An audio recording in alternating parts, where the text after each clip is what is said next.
Halo teman-teman semuanya. Nah, pada kesempatan kali ini kita akan membahas tentang konsep dasar vektor.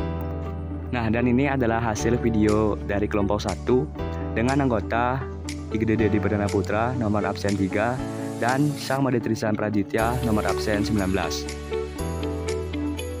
Nah, dan materi yang pertama kita bahas itu adalah besaran.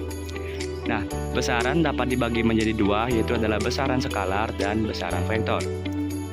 Dan apakah itu besaran skalar? Besaran skalar adalah besaran yang hanya memiliki nilai dan tidak memiliki arah.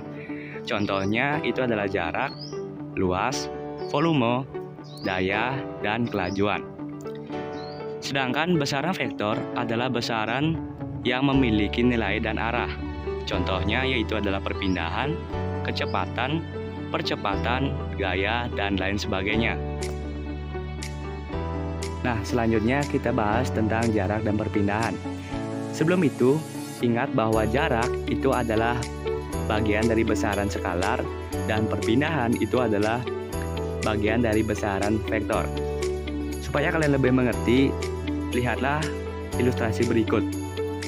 Nah, seseorang dari titik A ke titik B berlari dengan jarak 10 meter dan berbalik arah dari titik B ke C dengan jarak 4 meter. Nah, kita yang pertama itu adalah bahas tentang jarak tempuhnya. Dari titik A ke B yaitu berjarak 10 meter dan dari titik B ke C itu jaraknya adalah 4 meter. Dan kita jumlahkan AB ditambah BC sama dengan 10 ditambah 4 sama dengan 14. Selanjutnya kita bahas yang perpindahan. Nah, dari titik A ke B itu adalah hasilnya 10 meter dan dari titik B ke C itu hasilnya minus 4. Nah, kenapa di sini ditulis minus 4? Karena perpindahan itu adalah bagian dari besaran vektor dan ini merupakan berbalik arah dari titik B ke C, sehingga di sini ditulis minus 4. Sehingga AB ditambah BC sama dengan 10 dan ditambah minus 4 itu hasilnya adalah minus 6. Baiklah, contoh lain dari besaran vektor tadi adalah gaya. Perhatikan kedua balok yang ada di tengah tersebut. Ada seseorang yang mendorong kedua balok tersebut dari arah kiri ke arah kanan dengan gaya 100 Newton. Dan dari arah sebaliknya, ada juga seseorang yang mendorong kedua benda tersebut dengan gaya 120 Newton. Pertanyaannya adalah, berapakah besar gaya yang bekerja pada benda tersebut? Dan kemana arah gerak benda tersebut? Ke kiri atau ke kanan? Logikanya adalah, karena yang di kanan mendorongnya lebih kuat, maka otomatis benda akan bergerak ke arah kiri. Namun, secara matematika, karena kedua gaya ini bekerja pada benda yang sama, di sini kita menjumlahkan gaya. Gaya pertama, kita menjumlahkan gaya dari dua gaya pertama, yaitu 100 Newton, dan gaya kedua dengan besar yaitu negatif 120 Newton. Mengapa negatif? Karena arahnya berlawanan, ya 100 ditambah negatif 120, jadi hasilnya negatif 20 Newton. Jadi besarnya gaya yang bekerja pada benda ini adalah 20 Newton. Dan tanda negatif ini menunjukkan arah gerak ke kiri. Nah, dan itulah contoh besaran vektor.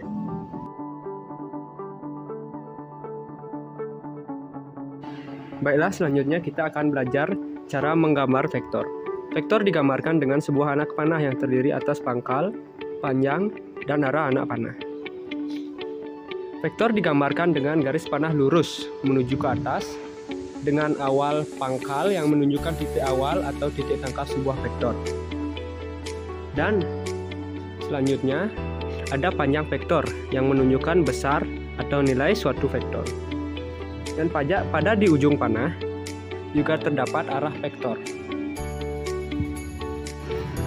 Baiklah, selanjutnya kita akan belajar notasi vektor.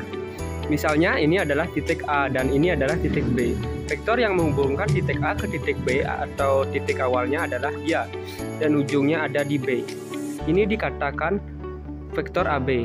Hati-hati sebaliknya, misalnya ini adalah titik A dan ini adalah titik B. Vektor dibagi oleh ujung. di A, ini dikatakan sebagai faktor biaya. Ingat, ini berarti dari A ke B. Jika biaya berarti dari B ke itu. Nah, selain memasukkan koordinat awal dan akhir juga bisa kita beri nama faktor. Kita menggunakan huruf non-kapital atau biasa teman-teman bilang huruf kecil dengan tanda panah di atasnya atau diberi garis bawah atau bold gitu. Ada 3 cara, misalnya seperti ini. Ini adalah faktor UU0 modal dengan tanda panah di atasnya. Atau untuk vektor U kita tuliskan seperti ini dengan garis bawah atau ditulis dengan bold. Yang paling umum adalah yang biasanya digunakan adalah yang pertama, yaitu vektor U. Tapi teman-teman kalau mau nulis kayak gini bisa, atau mau pakai huruf tebal juga oke.